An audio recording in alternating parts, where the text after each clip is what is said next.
WagerTalk Today, the gold standard of sports betting shows where we talk the talk and walk the walk. World Cup and a big weekend ahead, Dan. Absolutely. We're starting to find out who's going to be playing in the knockout stages, the round of 32. How do we bet that moving forward here? Any futures we should be firing on? Yanni the Greek will let you know in World Cup action. Another 6 games today. We'll break down every single one of them here for you on the show. Don't worry, we haven't forgot about MLB. Teddy covers in the house to give you some winners in that. We'll also talk with Marco D'Angelo, a little WNBA, MLB as well. Andy, not enough corners for us with that turkey game, which I'm sure many of folks are. You just want to watch that one down. You just want to watch that one down, how that one ended. Definitely a FIFA-esque result, Andy. But what we're going to do now, we got your WagerTalk Today play of the day coming your way. This is 32 and 23, giving out a client play right here at the top. And Andy, we're going to the Oval in this one. What are we betting? Yeah, really bettable race. This is the race that we have our 5% best bet in, and this is a small client play as well. You're going to take Chase Elliott, top 10 finish at minus 105. 5 straight years that he's finished in the top 10 at this course, and actually most of those are top 5 finishes. He's not a road course specialist like Shane Van Gisbergen or Connor Zilic, but he's one of the best NASCAR drivers on the circuit. He only has one top 10 finish this year. That was at Watkins Glen, but you can't ignore the course history here. Line has moved significantly. He opened up as a big plus money, and the market's quickly caught on to this one. But this is still a really, really good play. The cars that he drives in, those are Hendricks Chevys. They just haven't had the speed on ovals.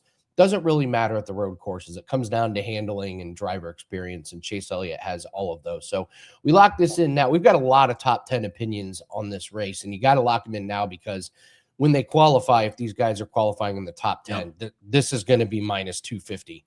There's also a track where there's not huge wrecks. There's not really a spot where there can be a massive pile up. So a lot of good things going away. Very bettable race. So we'll go with Chase Elliott top 10. And I also I've been watching golf this morning. They had a big rainstorm, and it's going to help the afternoon guys. I just put in a little play on Bobby McIntyre under 67.5 round 2 score. It softened up the greens. The greens are super receptive, and they're playing ball in hand. This helps the players a lot. So you got a short course, super soft greens, ball in hand. He loves playing here. He shot -3 yesterday. All he's got to do is do -3 again today. So I put that one in, and the lines are going to move towards the unders because it's a birdie fest out there. Victor Hovland birdied the first 4 holes that he played today, so it's super gettable. So that's another little bonus play for clients. Oh, a little bonus play right here at the top. I mean, hit that like button. Make sure you're subscribed, folks. Shout out to the live chat joining us. Keep those free plays and questions coming. We'll answer them all along the way here. As I mentioned, 3 terrific guests here today. Yanni the Greek kicking us off. Teddy covers coming up next. Marco D'Angelo batting cleanup. So keep those comments coming. Keep those questions coming. And Andy, with the Loaded Friday show, you know there is no time to waste. Let's bring him in. Yanni the Greek. Now, no longer couchless, Yanni. You're back in it. You're starting to get settled in, brother. Jackpot's feeling good. How we doing today, man? Never better. You're absolutely right. I'm sleeping on my mattress again. It's just such a nice feeling. And I woke up today, and no surprise, Palantir's up over $113. We had all day to buy at 107 and 108 yesterday. Again, that's probably the bottom for Palantir, but that's neither here nor there. Hopefully the streaming starts soon, and we could share a lot of that information because I'm getting a ton of good trades. Just to share real quickly, because the guys, I get a bunch of DMs.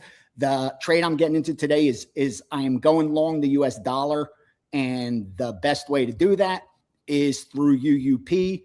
That's one of those ETFs.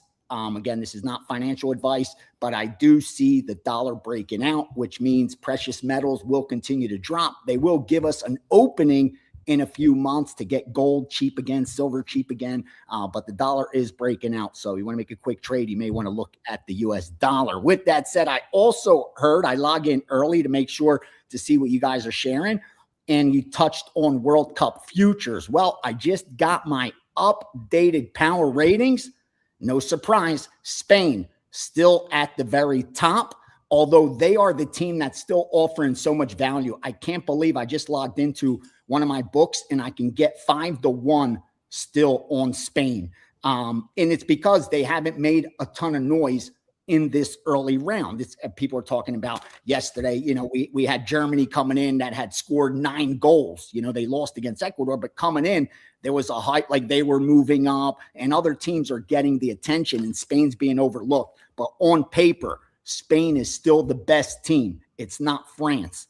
Yet France is still up at the top at about 3.5, 4-1. But at 5-1, they are a steal. Our second future was Argentina. That was my long shot. I think we got in at about 10, 11-1. That's down to 5-1. I think that value's been extracted. I probably would not get involved at 5-1. But I do think there's still value in Spain, especially getting 5-1. Again, they still are the best team on paper. A lot of action today. It's later in the day. So far, like opinions are still being formed. Most recreational bettors are still getting ready to fire today's World Cup. But let me share that real quickly. Here's what has stuck out so far. As soon as the line opened, we saw sharp money come in on the 3-way on France at -150. But that's been happening over and over with these top 5 teams. They bet them on the 3-way at the open, and then they come back and take the other side, kind of like you see them doing today with what's it called, the Norway side, where you're seeing Norway money come in earlier today. So they bet that favorite overnight, like as soon as that line opens, and then you start to see the market doing the same thing. Like they're betting those same sides. It's just the sharps are getting out ahead. And that's exactly what they did with France. They also went over, but that's public's betting that over like crazy as well. Looks to me like they just got out ahead of the public. Would not be surprised to see take back there. Next, Spain. I didn't have anything on Iraq and Senegal. Spain, Uruguay. They did take the plus money on Uruguay at plus 750, 700, and 650 on the 3-way. And also I saw some sharp draw money come in at plus 320 and 300. They're taking the Saudis at plus 200 on the 3-way line and the under. Egypt, Iran, they went under 2 there.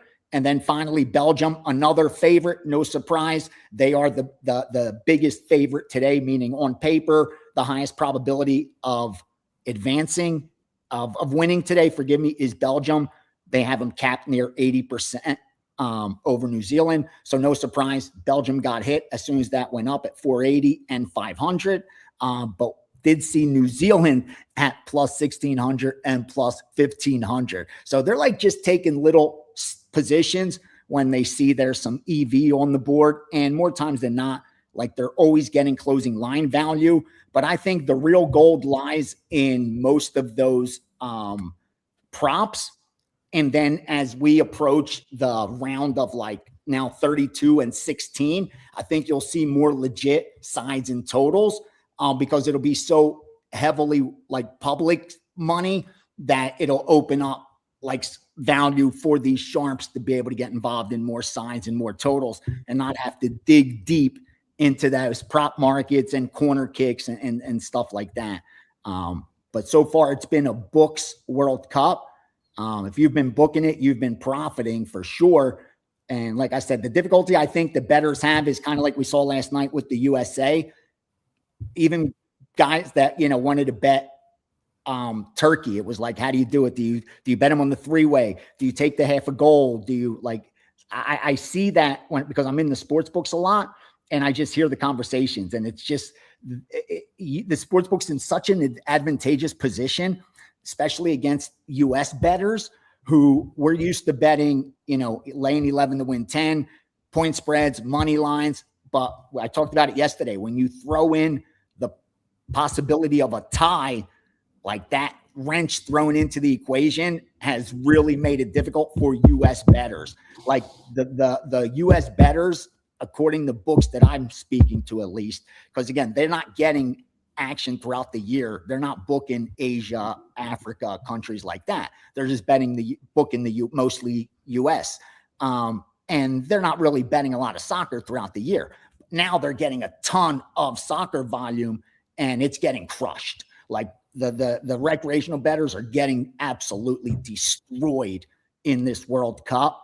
So I'm interested to see if volume starts to lessen as we move forward and bankrolls start to plummet. Because again, it's been a good World Cup to book so far. Yeah, Yanni, real quick, Andy, I just wanted to jump in and add this. We got people asking about Norway resting Holland today, all this good stuff that Yanni mentioned about how people hop in on France early on and then they continue betting them. It looks to me, and this is like from Norwegian news outlets, not only is Holland going to be starting on the bench here today, you're also seeing up to 9 potential different starters, kind of like what USA did with their lineup yesterday. It looks like the same is happening with Norway. So basically, if you bet this thing pre-flop, if you were looking at any advanced metrics that are, oh, look at how Norway has done early on in games, this, that, and the other thing, tear them up because it's a completely different starting lineup for Norway. So wanted to hit that before this line moved even crazier. Great point on France right now. Thanks for sharing that. And Norway's coming in, having scored 7 goals, gave up only 3. So they're a team that looks attractive on paper at 4-1 on the 3-way line. Like we have them capped at like 16%. So I couldn't even get involved at plus 400. But I can see a lot of recreational bettors seeing that there's some value in a team like Norway getting that much plus money or being able to get a goal with Norway when, like you said, the metrics, if you based on Norway's legit team, like France wouldn't be more than a half a goal in this one. Like this would either be a pick 'em heavy chalk on the spread or a half a goal at the most. But the fact they're a goal is very telling. But I'm not sure that information's out there because we saw it with the U.S. yesterday. Like once the telecast came on, you saw the line start moving against the U.S. because you start the host started talking about that these 9 new players and all that started filtering out, and you saw bettors starting to panic. But earlier in the day, it was like USA. They were just betting it blindly. I mean, books were just so one-sided on USA. But it just goes to show you that another wrench thrown into it, because once those yellow cards, you don't want to lose these players in the elimination round by getting some stupid foul called when you don't even need this game. So yeah, there's a lot of game theory involved too in the handicap, which it makes it tough, man. Again, you got to be very selective is what I feel. And another push if you're booking right now or thinking about getting into the bookmaking trade, not a bad time. Besides Norway sitting players on, I'm looking right now on X, the next like 100 posts are people saying they have tickets for sale for the Norway. I'm not joking. Screw it. I'm not joking. I'll give you an example of the recreational bettors here, Yanni. My buddy called yesterday and he was like, "What do you like today?" And I was like, "We're not on anything like really big. Maybe we the play of the day was Turkey over the 4.5 corners. It didn't get there, but he goes, "Oh, I could parlay that with this." And I was like, "Why would?" What? Oh. That's what he does. It's World Cup season, so he's just firing these parlays. This guy's not watched a second of soccer in his life. Just firing them all. World Cup rolls around and he's firing off parlays like it's nothing, man. So bro, I'm telling you now. Remember, prior to the legalization of sports betting in all these states, before it became the national pastime over this last 5 years, the sports books had let us know about 1% of accounts are profitable. Now, with that legalization, with more information at people's fingertips, with all these bots out there, and you could get AI, there's so much information at everyone's fingertips. People are losing more. They're not winning more. They're losing more. They found new ways to lose money at the sports book. That's all that's happening. Like they're finding new ways to lose money. I'm telling you, it's because of this right here. When you have your phone in your hand and you're sitting there watching a game, it's just too easy to fire off some bets. So, yeah, boy, I mean, you're just watching the line on France just drop through the bottom. So, I mean, but I don't know. I would say be careful with that one. Exactly. You don't know what France is going to do with their lineups. This is going to be practice squad versus practice squad out there. And even outside of the lineup, Andy, you just think of what is the motivation here. Like Norway's clearly waving the flag. If you even listen in an interview, and I know we got to move on, but you even listen in an interview after Norway won their last game, Holland was quoted. They were like, so what do you think about your matchup with Kylian Mbappe and France in this next match? And he goes, honestly, they're probably going to win, and they're probably going to win the whole tournament, which like he was saying like tongue in cheek, but at the same time, it told you in their mind, they were like, screw this game. We'll see them later down the line if that's how it'll work out, but we're not putting anything out there. And now the lineup's showing it, We'll move on to MLB here. Or someone was asking about power rankings. Do you have do you have any power rankings in front of you? Yeah. What for baseball? No, for World Cup. No. World Cup. Yeah, I give you my what's it called? Let me pull that up. My top 5 right now. Spain, Argentina. I told you the top 2. Argentina has moved very quickly up, and again, this isn't by design. My quant, like I call him, has no idea who I bet, so he doesn't know I have a future on Spain and a future on Argentina. And when these tournament started, he did not have Argentina as his second best team. He now has moved them up based on how they've played, continues to adjust. So he has Spain number 1, Argentina number 2, France number 3, Portugal number 4, and Germany. We have Germany as the number 5 team. So that's our top 5 as this stands. Again, I could go deep, but kind of save those for subscribers in the Steam room tomorrow, because we're going to go over the 32 teams and where they rank in the World Cup. So if you join us tomorrow for the Steam room, we're going to go over the power ratings so you could pocket those and use them throughout the tournament the rest of the way. I'll give you all the teams that are remaining, what our number is for each of them, and you could use that to create your own implied win probability or use it how you see fit. But I'm going to share that all because they've just been updated as we head into this 32 teams of 32. Let's move to MLB. Got a pretty good slate of games today. No day games, so everything is going to be this evening. Quite a few games. So what are we seeing there? Yeah, I'm only going to give Sharon what's moved follow through, meaning most of the overnights, no reason that anyone could go on Odds Logic and see what moved overnight. That's easy to do. And unless there's follow through and I see follow through with my own eyes in the account, most of those are just number plays, we call it. This is actually legit. 903 over 8 up to -120. Philly, New York Mets. Cubbies at +230 and 225. 913 Houston, coming back with Houston at +110 and the over 8.5 up to -122. 918 Boston at any +101 or better, and the over 8.5 at -120 or better. 923 Athletics -120, and finally Minnesota -155. Not a ton of action, but definitely some sides and totals that they've gotten involved in already. Again, it's only 9 a.m. here on the West Coast, and big weekend for sure ahead, like you said, with World Cup action, UFC action, Major League Baseball, even got WNBA. Nothing to share in WNBA, nothing in the accounts, not even any real public money that I could tell you what I'm seeing in the back end. Again, WNBA is not getting any action except from, sharp bettors or diehard WNBA fans. There are not that many of them out there. We have 2 plays up for tonight. I'll just tell you that right now. We got a That's WNBA. I'm betting WNBA almost every night. Absolutely. I love it. Yeah, I'm with you. There's a ton of value in it, but most just aren't interested in it, like recreational bettor, unfortunately. Let's move to UFC. They just did face-offs and weigh-ins. I think everyone made it through.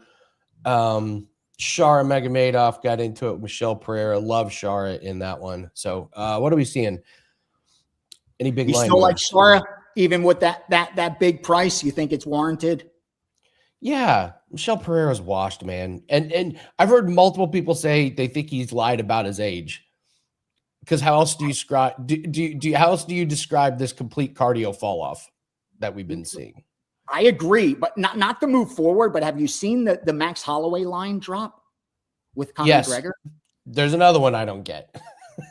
He opened at minus 600. He's now minus 220 or something like that. Great. I'm here for it. I will wait until it gets at its lowest, and then when is a fighter who hasn't fought? If you got plus 450, plus 420, plus 370, plus 350, plus 330, all were available for weeks on Conor McGregor, great bet. Win or lose, you placed a great bet.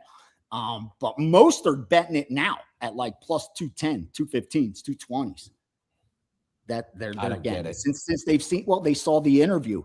Conor's the best promoter, man. He's the best self-promoter. he will convince you. He's the number one pound for pound, even though he hasn't fought or won a fight in a very, very long time.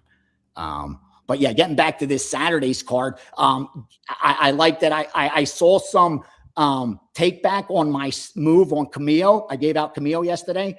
That I had given out to my subscribers at plus 200. It dropped, and then I saw Sadikov money come in yesterday and drove it back up, but that take back came back down again. So I like my position on Camillo still. I'll tell you another one that I like, but I would have already fired, but I need to figure out what's going on with this line move, and it's Abus Magomedov and Oleksiejczuk.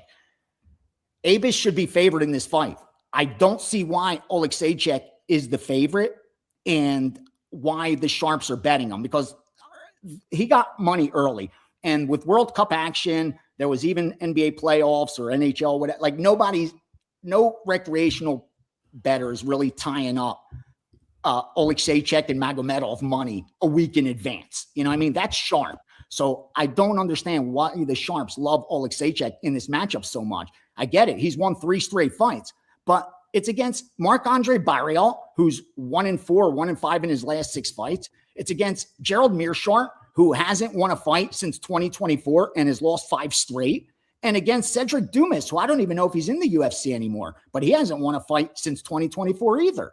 Like, it's a 3-fight win streak. I get it. And 2 of them were knockouts in the first round and performance bonus, but they're fights you're supposed to win. If I zoom out a little further, you're 3-3 over your last 6.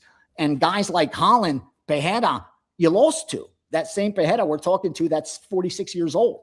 You lost to him. You got subbed in the very first round. Like, I just don't know why all the love for Oleksiejczuk. And Abus was going to be a big bet for me, but coming off that Piper loss, I thought it's a good spot for him to bounce back. But that sharp money scares me, so I need to dig in and see, am I missing something with Abus, Magomedov, and Oleksiejczuk? The narrative is Mikey is training with Fighting Nerds, and he's training with his brother, and that his training has just gotten a lot better. And then Abus's gas tank can be a real problem at times. So, but yeah, Mikey O can't really stuff takedowns. So if Abus wants to take it to the ground, he could save himself there. So the other one I like is Javier Reyes by KO over Khan Offley. I think Khan Offley's, he's got a 7-inch reach disadvantage. The judges really screwed it up on his last fight. He shouldn't have won it. And Reyes is a wrecking ball. We saw him on Contender Series, man. He just comes out guns ablazing. I think he overwhelms and eventually gets the finish. Yeah, and we've seen him get knocked out before. I like that. My guy's lesser power than Javier Reyes. So, okay, we have a video for you, Yanni. Sure. I love bare knuckle fighting championship and all the craziness that goes with it. So there's a fight. There's a big card tonight in Hammond, Indiana.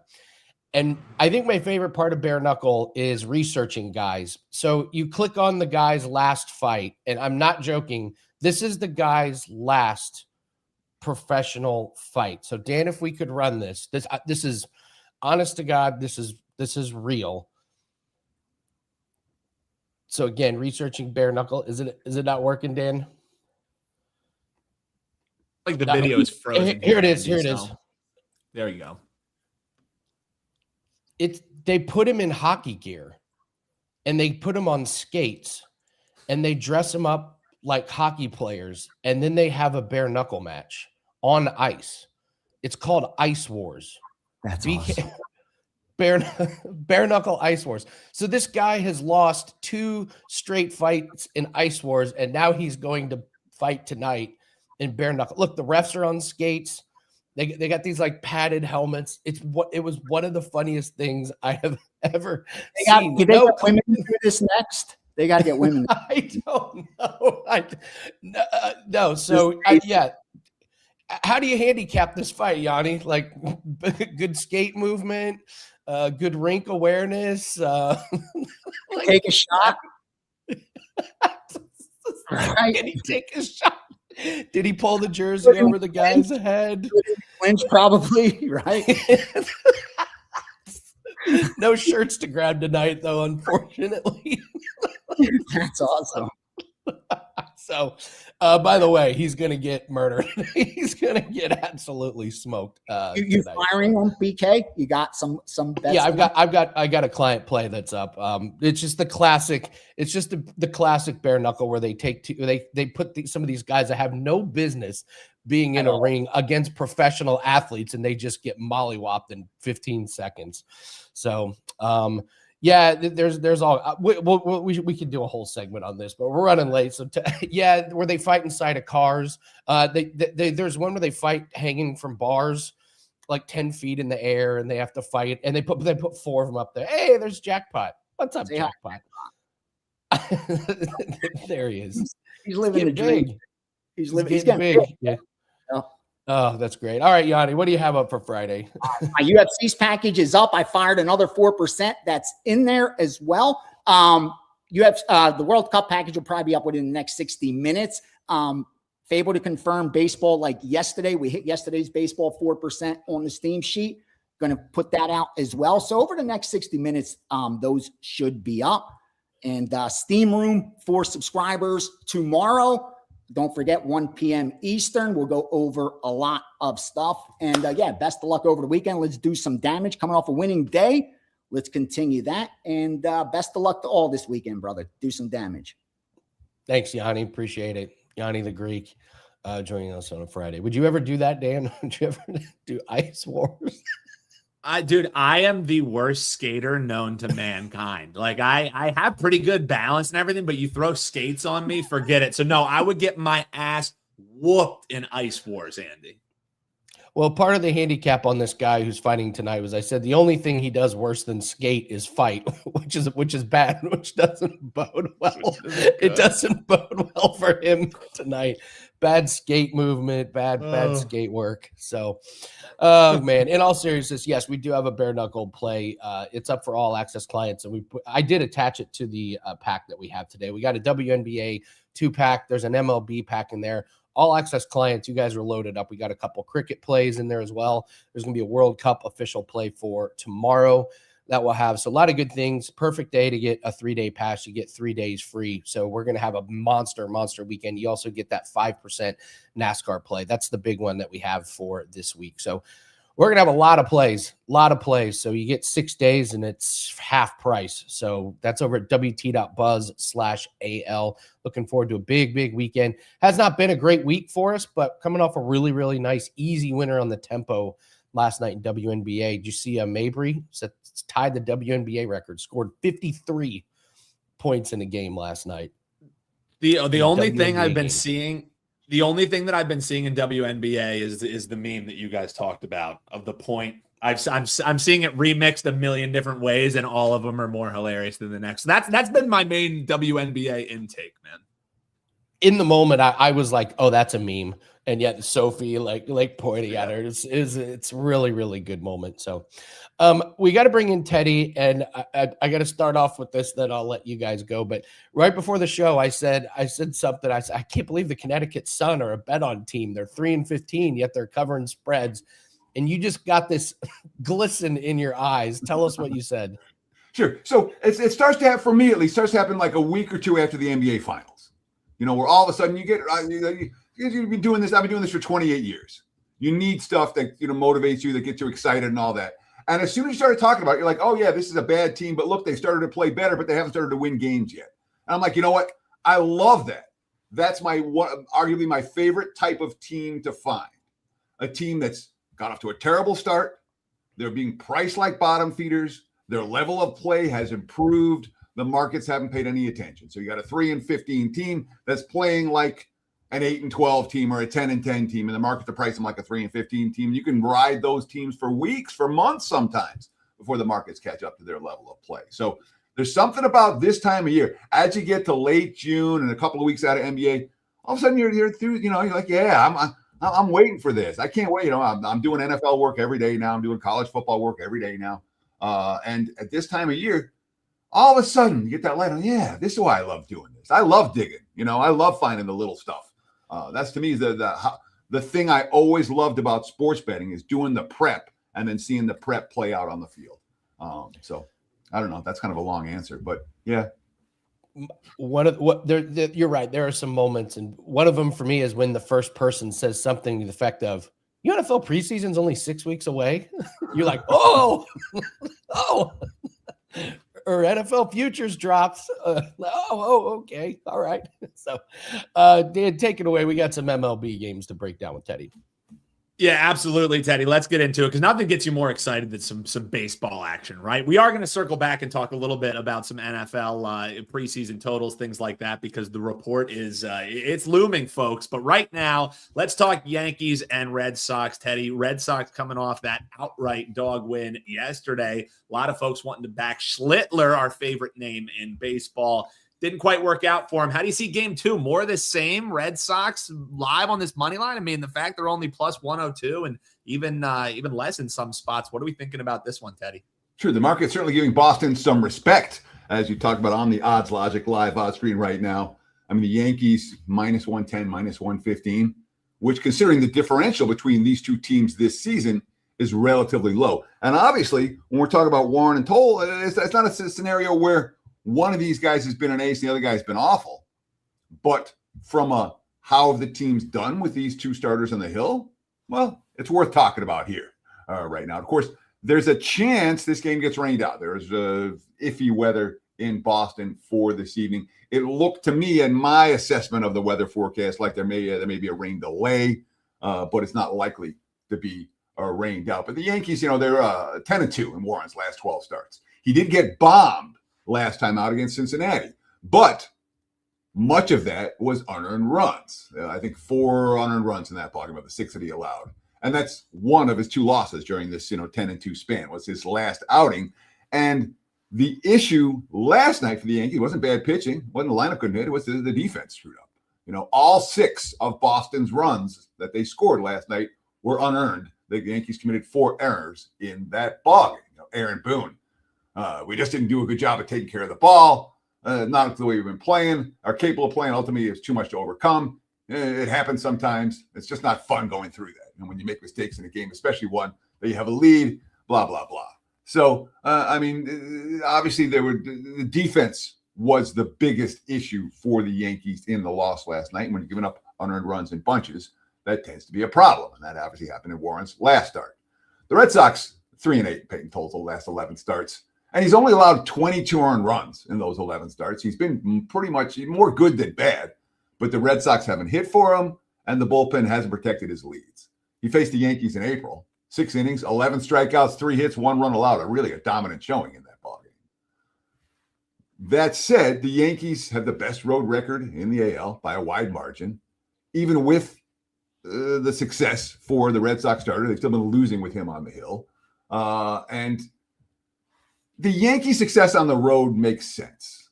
It's a veteran team. It's a high payroll team. They're built to win tough road games. I'm not surprised the Yankees have the best road record in the American League.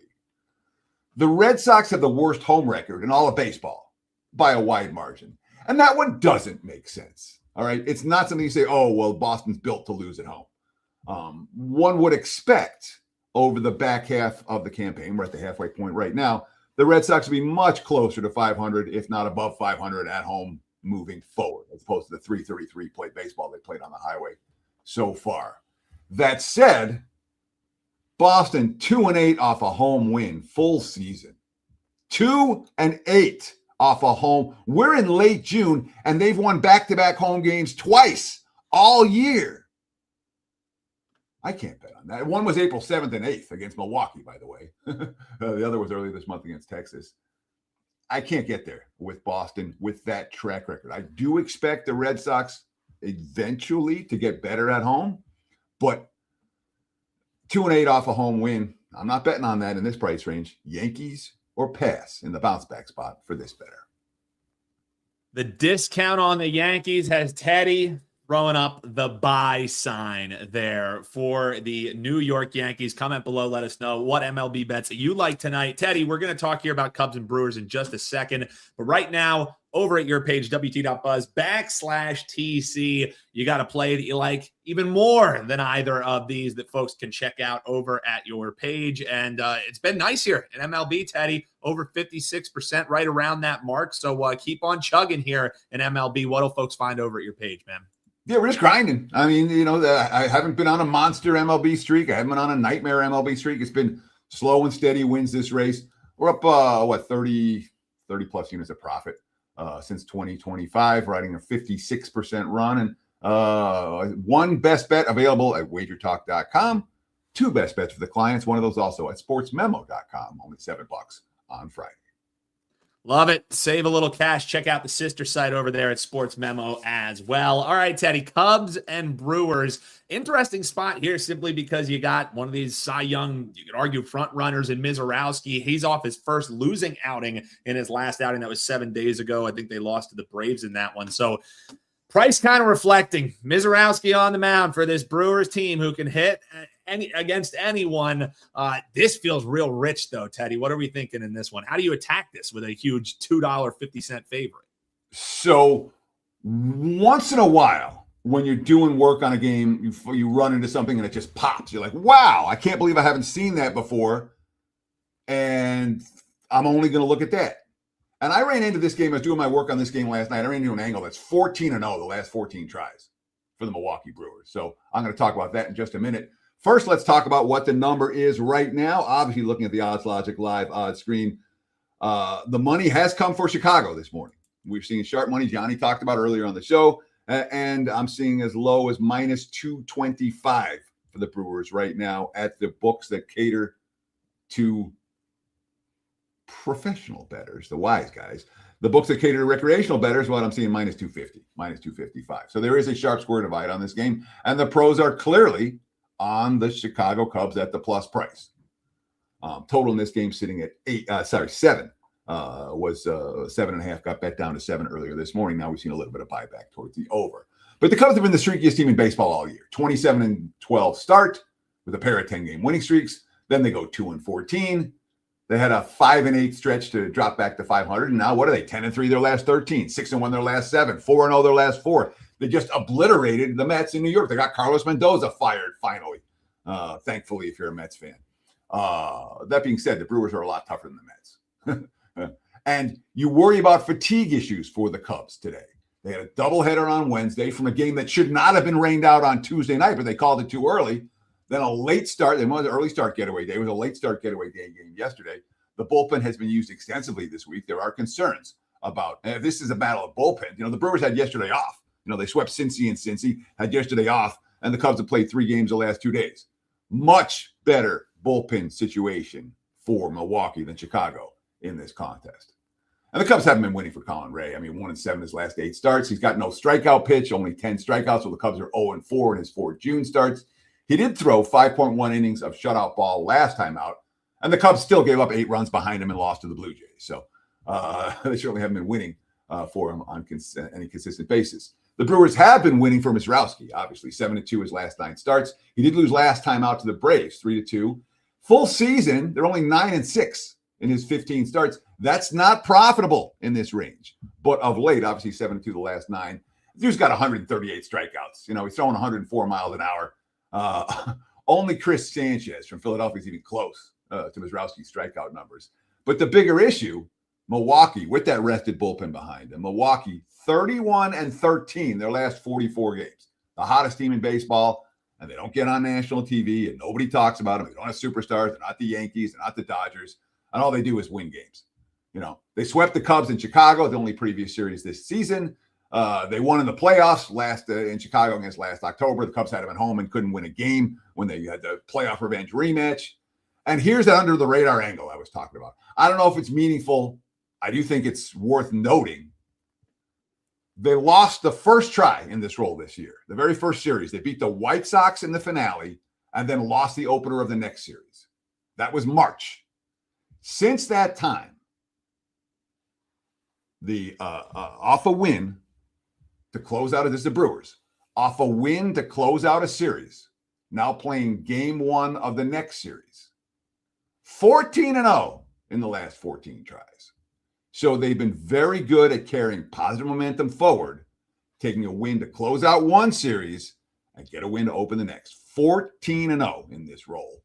So you can lay 1.5 here. You can split your bets between the money line and the run line, create a -1. You can lay -225. The point is, I only want Milwaukee in this game. I understand the wise guy support for the Cubs. Not with my money. Brewers are pass. I saw Andy make the same face that I did when Teddy was like, I got a 14-0 thing for you. We both like leaned forward and we were like, you now have my attention, Teddy. So great angle there, man. Great research. Let us know how you guys would like to bet that one, but a great deep dive there from our man TC. Teddy, before we bring in Marco here, we got some MLB, some WNBA to talk about. NFL is king, man. And I was checking out your page and I noticed that the season win total, or the season win report, excuse me, you're starting to put the work in, man. As you mentioned, like you're already grinding, you're already looking. Tell folks a little bit about that report. It's not going to be published until the end of July, but folks, grab that access now because once that report comes out, those lines move pretty quickly, Teddy. So tell the folks a little bit about the work and what you've done year over year with this thing. Well, I lost last year. That's worth noting. All right. I've been, I have a great track record with this report. Obviously 105 and 56. I put my first report in 2001. So when you go 65% over a 26-year sample size, I think that's meaningful. 17 and 5, 77% with the big ticket reports. Last year, lost the big ticket report, lost the client report. In the history that I've been doing this, I've never had back-to-back losing seasons. And I'll tell you what, I'm freaking hungry. I'm focused, and I'm doing NFL work every day. You talked about buying the pack. Don't buy my season win report. Really. It's $199. You can get the full NFL season for $5.99. That's every play from the week one of the preseason through the Super Bowl.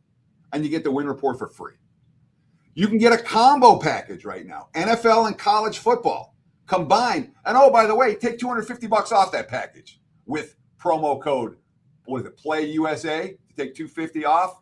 That's valid through July 4th. So don't get on board with the win report.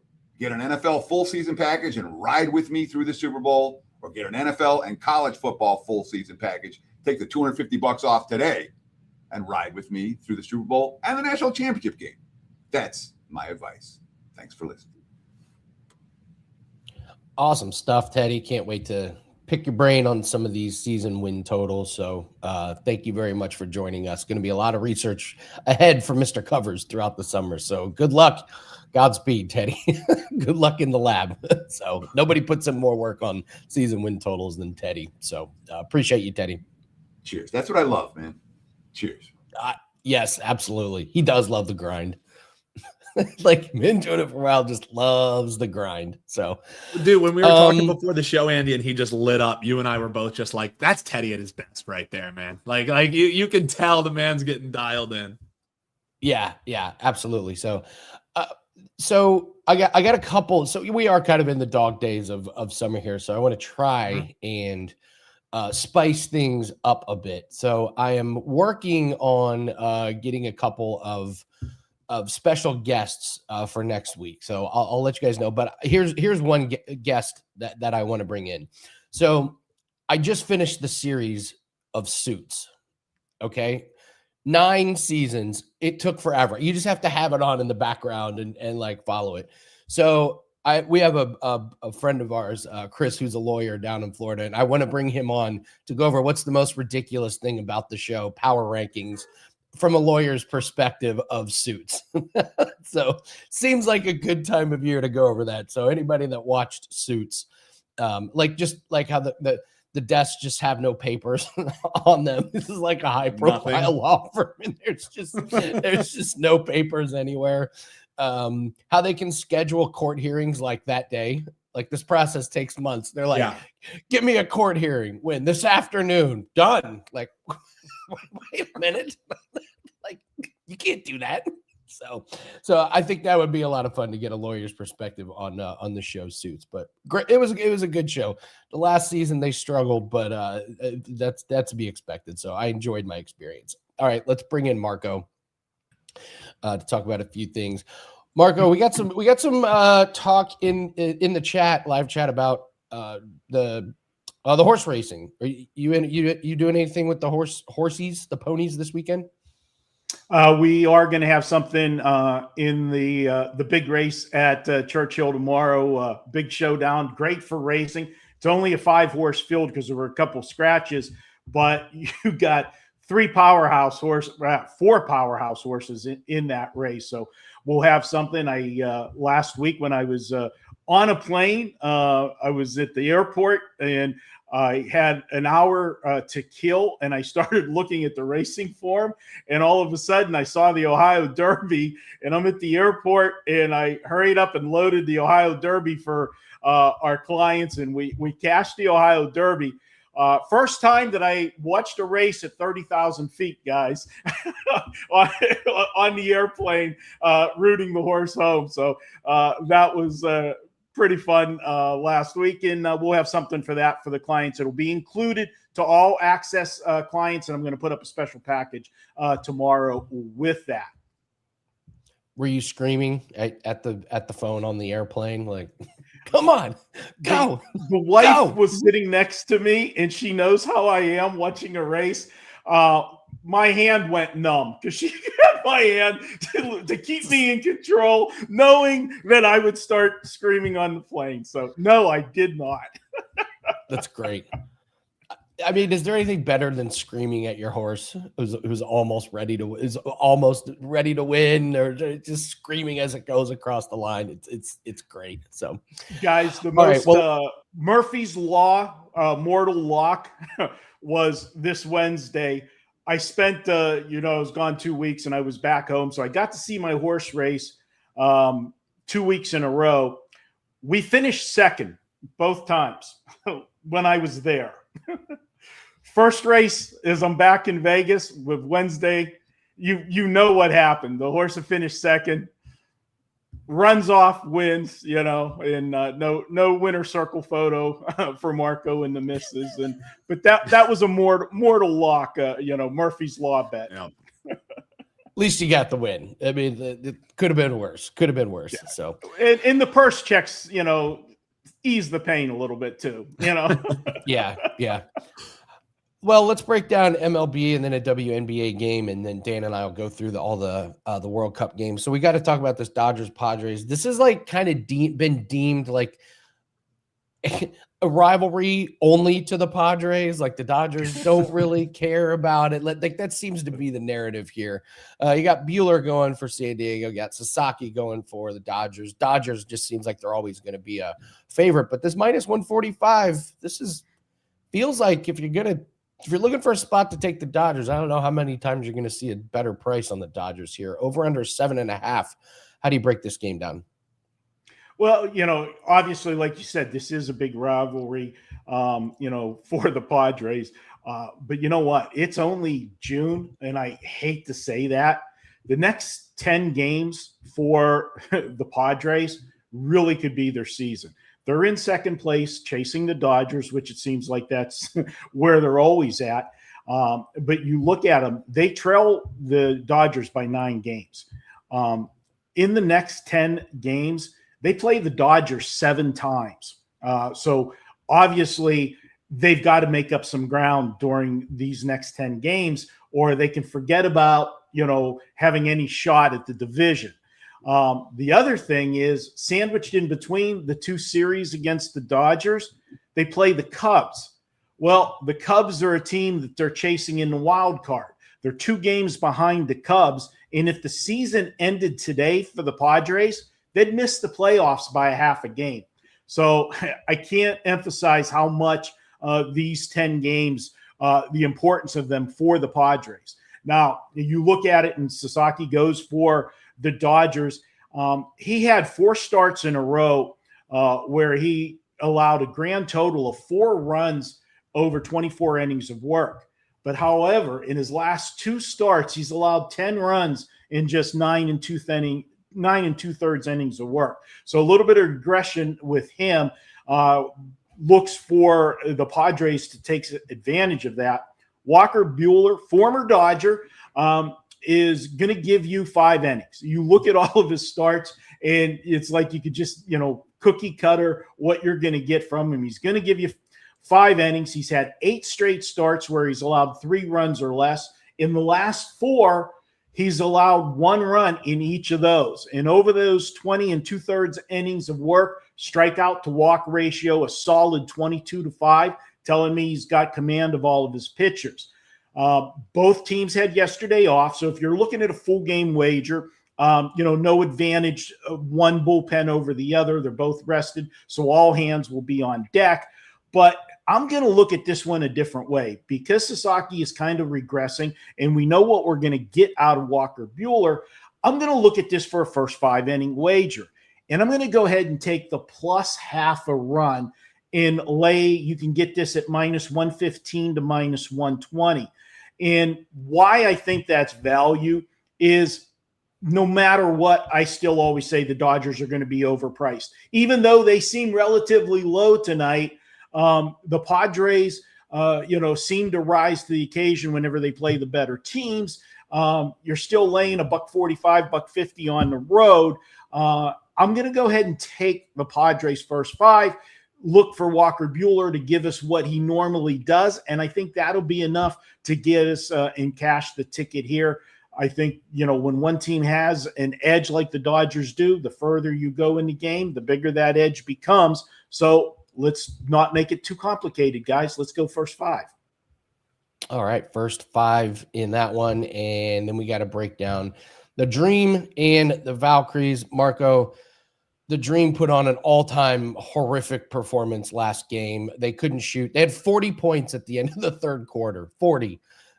It was just a bad shooting night all around. And there's still a 1-point favorite here despite that with an over-under 164.5. Money has been coming in on the over on this one, but I would expect some regression back up. Atlanta's much better than that. They just had an off game. How do you see this game?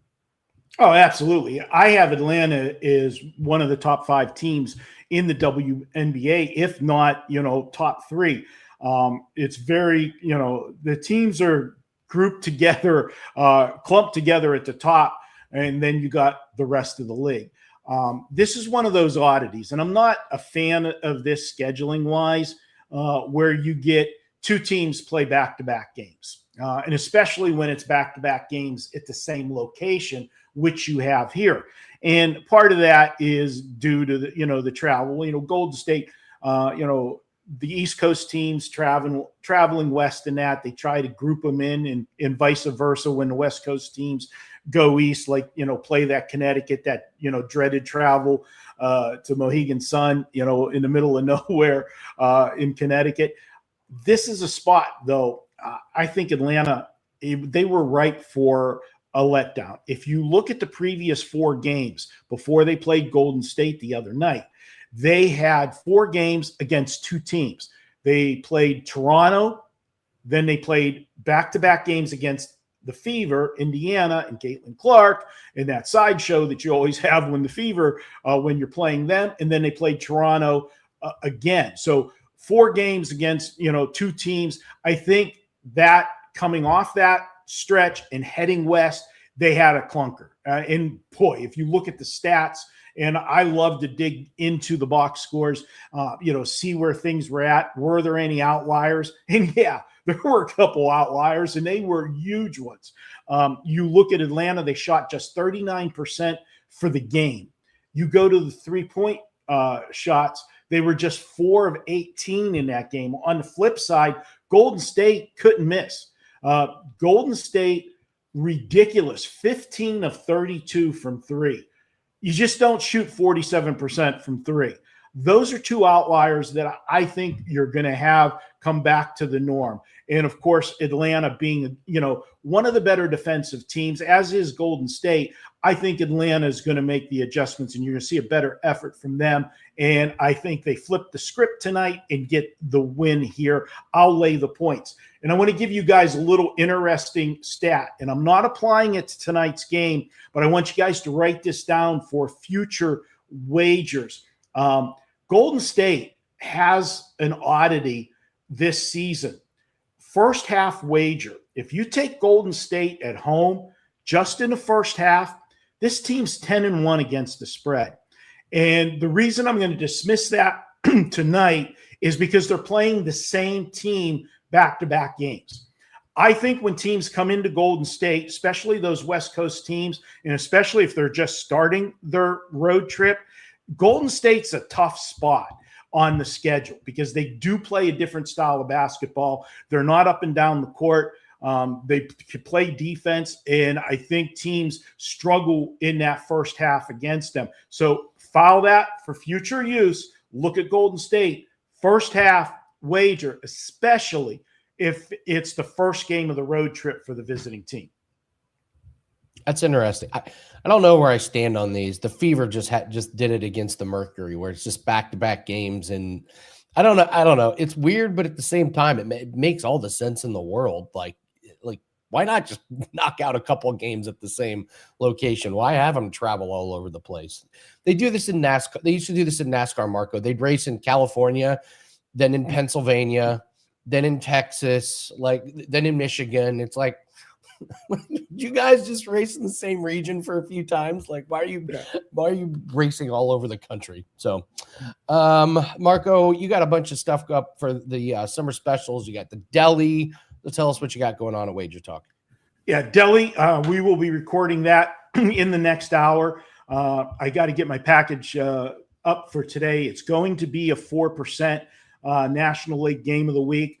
Baseball's heating up. Last 30 days, we're top 5 in money won in baseball. Again, the way I handicap, the further I go into a season, the more data I have to work with, the better I am. WNBA, what can I say? It's been a 3-year run, 64%. And guys, I actually enjoy the WNBA. I probably have watched live more WNBA action in the last 5 days than most people have in their lifetime, because the Aces have played 3 home games in 5 days, and I've been there for all of them. And, getting to see all of the teams up close and personal. And I know, Andy, you do a lot with the WNBA, and you're like me, you like a lot of player props.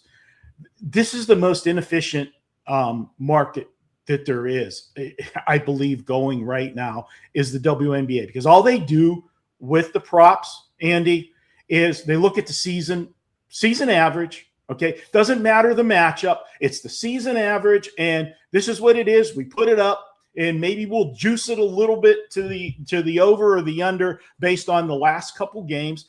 But you've got to understand player rotations, coaches' tendencies, and what type of team they are playing. Last night, we had a big play on Asia Wilson player prop. Okay. Oh, yeah, I really stepped out on a limb. Well, she hadn't gone over that total in a few games. And the reason being, it was matchups of who she was playing and who was matching up against her defensively. Last night, Dallas doesn't have somebody to match up against her inside, plus the fact she hadn't been going to the foul line. I put in my analysis yesterday that after Tuesday night's game, when they had to actually restrain Becky Hammond, who went after the referees because they only went to the foul line a total of 8 times in that game, that there was going to be a tight whistle last night. And I said, if there is a tight whistle, which I expect, plus the dominance she has inside, she's going to be in the 30s in that game. Well, she went to the foul line 9 or 10 times in the game, and we scored 32. We had our player prop over in the third period. You just have to understand the game and the matchups. And, it's not a basis on season averages. No, I couldn't agree more. I mean, some of these lines, they just leave them. There's like they'll just leave them up for like 5, 6, 7 straight games, no adjustment for anything. So especially with World Cup going on now, like they're just hanging beautiful numbers up there. I got a big prop up tonight as well. So couldn't agree more. So, all right, Marco's got a big play tonight. Marco, thank you very much. Good luck with the ponies tomorrow. Marco D'Angelo, everybody. All right, guys, have a good weekend. You too. Let's see here. Yeah, big weekend for us, guys. One more time, 5% NASCAR play is up, but today we're off and running. We got a play that starts in 10 minutes, and then we got cricket plays throughout the day. We got WNBA plays. We got MLB plays. Monster weekend. It's PFL as well, Dan. So let's pull up World Cup lines, though. Let's go over a few of those. Real quick, if you have FanDuel or if your book has bare knuckle, I like Cameron Van Camp and bare knuckle in the main event at plus money. Hometown guy. They're bringing this guy over from another promotion. Let's just say you don't get that physique from drinking water and sleeping 8 hours a night, Dan. Let's just say there's some other vitamins that might be might be involved in this guy. Makes sense. He fights with his chin way up. These guys coming over from other promotions has not done well. So I lean the dog in that one. And then I think there's a decent bet in the very first one. Natalie Gage at plus 106. She's got a big reach advantage. The other girl's got a little bit more power, but Gage is actually a real boxer. So plus 106 is pretty good. So, all right, let's take a look at World Cup. We'll go through these games. What are we doing with Norway? France is already minus 235. I just lay off of it. There's not, we have no idea what to do. In this and we talked about it earlier in the show. So in case you're just tuning in, Norway's waving the white flag. I'll be honest, Andy, I don't like the decision by Norway to, okay, you guys got beat up a little bit against Senegal. I think this could cost them as they move forward here. You want to keep your guys in form. I think it's a pretty surprising to just wave the white flag and say, okay, allez le bleu. You can't bet this one at this price, Andy. Nope. And also, it destroyed our Friday hammer. Because Holland's not going to play. So our header prop, it doesn't even matter. That's true. Damn it. True Thursday hammer form. The play isn't even going to go off. So, damn it. All right. Senegal, Iraq, the other two teams, both teams to score. Neither team's going to roll over here, Andy. This is basically going to decide who gets third place, and then you're at least alive as things shake out here to see if you're going to be moving on forward. I could see a Senegal by margin. That's certainly what the easiest look is. I didn't bet anything in this, but both teams to score. Both these defenses aren't all that terrific. So I could see that playing, especially with two teams who are going to give it their all. I could see both teams to score maybe a 2-1 win, 3-1 win. The Senegal scored 3 goals. Both teams to score probably the safest way to attack it. I don't mind that. All right, move on to Group H. Now, this is where it gets interesting. Spain, 1 win, 1 draw. Uruguay, 2 draws. Cape Verde, 2 draws. And Saudi Arabia, bringing up the rear, 1 draw, 1 loss here. Spain and Uruguay, this is going to be a really good watchable game. Maybe the best, probably the best of the day here. So Spain's the minus 145 favorite. Do you like anything in this one? So this, I will say, these two matchups, Andy, are finally like all of the teams have something to play for in this. This is the first time in the group stages, the end of the group stage here, that like we actually have like a match day 3 with some juice, because Saudi Arabia, that tie against Cape Verde made it so that they're basically signed, sealed, delivered thanks to that big win they had against Saudi Arabia, and even a loss, it won't eliminate them, but.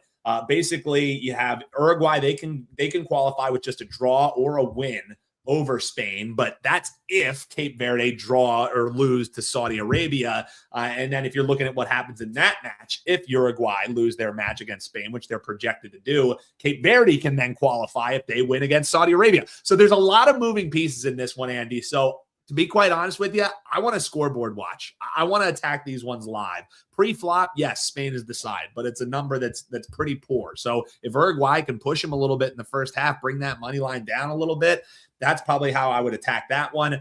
And Cape Verde, for all that they've done right in this tournament, They've kept themselves alive. They get to play the worst team in the group here. That 2-2 draw against Uruguay gave me some hope that this team can score.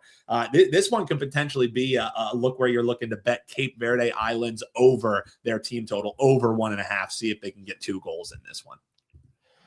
I like Spain over 1.5 on their team total. I think they really came alive against Saudi Arabia. This Uruguay team, they've given up a goal in their first game. They gave up 2 against Cape Verde. Surely Spain can get 2 if Cape Verde can get 2. And again, this is like, yeah, and this is one of those things where if Spain gets the first goal on the board, Uruguay is just going to be like balls to the wall trying to get goals because draw. Does a draw do much for them? 3 draws? I guess it could. Well, a draw will be enough to at least keep them alive, Andy, and likely push them through. And also, for what it's worth, this Uruguay team doesn't have a winning result in 2026. It's been all draws. That's wild. Wild. And there's something about, I don't really think they like the manager of this team. There's a lot of if you read the tea leaves, there's just a lot going on around that Uruguay team. So I'm with you.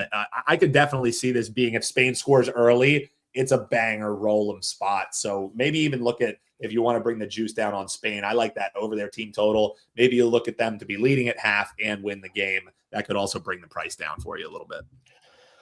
All right, Cape Verde, Saudi Arabia. I like either team to win. So you can do the double chance on that. So you could do double chance, and instead of never mind. It's minus 300. Never mind. Yeah. It's awful.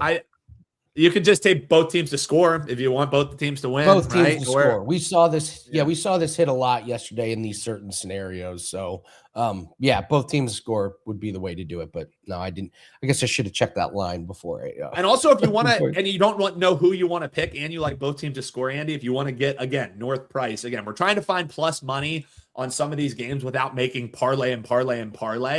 You could do both teams to score and no draw. So you have both teams to score, and then you're getting both of the winners in that. That's under that same list where you see the both teams to score. That's something that I liked attacking when I was betting MLS. I could certainly see that in that matchup too. Again, nothing that Andy and I have bet, no official client plays, but a couple ways to attack at least those games as we head on to the 11 p.m. slate. All right, Belgium and New Zealand. Belgium, the huge favorite here. Belgium over 2.5 goals is minus 180. Makes sense. New Zealand can't stop anybody at this point. So you're doing something on Belgium because Belgium desperately needs this game. They need a massive, massive performance. Yeah, you want to bet Belgium, but this is one of those times. Belgium by murder. Yeah, it is. But the problem is, Jan, even if you're betting the Belgium by murder prop, you're laying minus 500. I mean, it's the pricing on this one, Andy. And of course, I say that. What's the spread? The price. It's up to 2.5 now.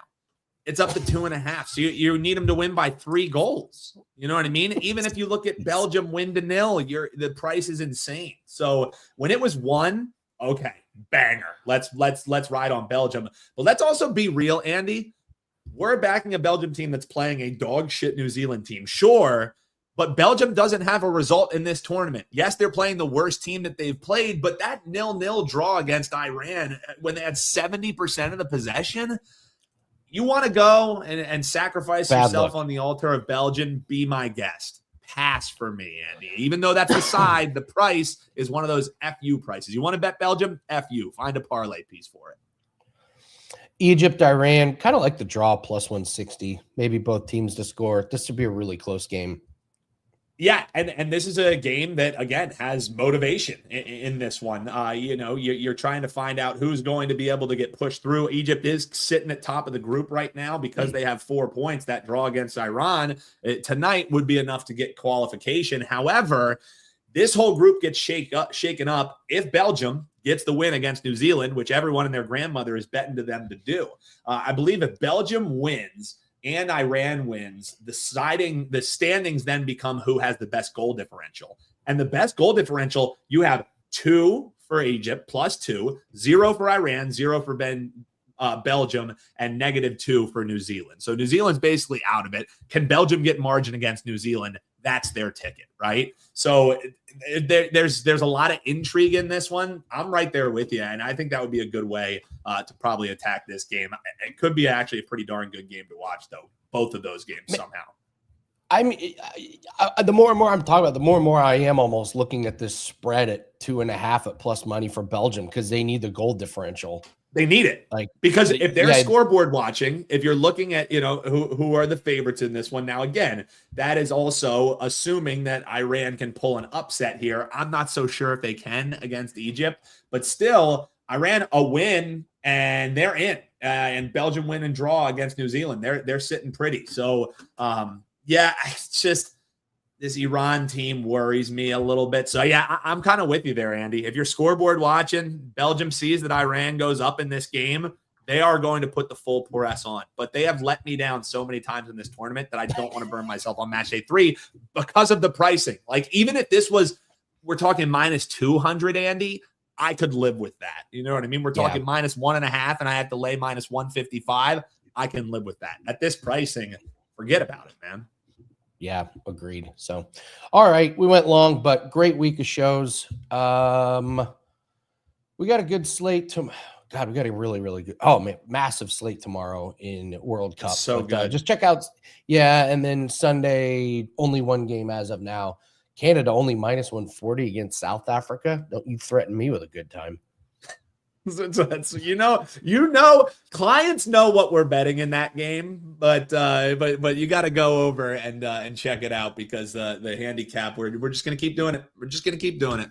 That's all I'm saying. Yeah. The clients know, Andy. The clients know. Yes, yeah, absolutely. So, this is a great. Grandmothers are so sharp. They're betting Belgium parlayed with Max Holloway. What could go wrong? What could go wrong? In all seriousness, I do not understand the Conor McGregor money. I really truly don't, Dan. It makes no sense to me whatsoever. I'm befuddled, as they would say.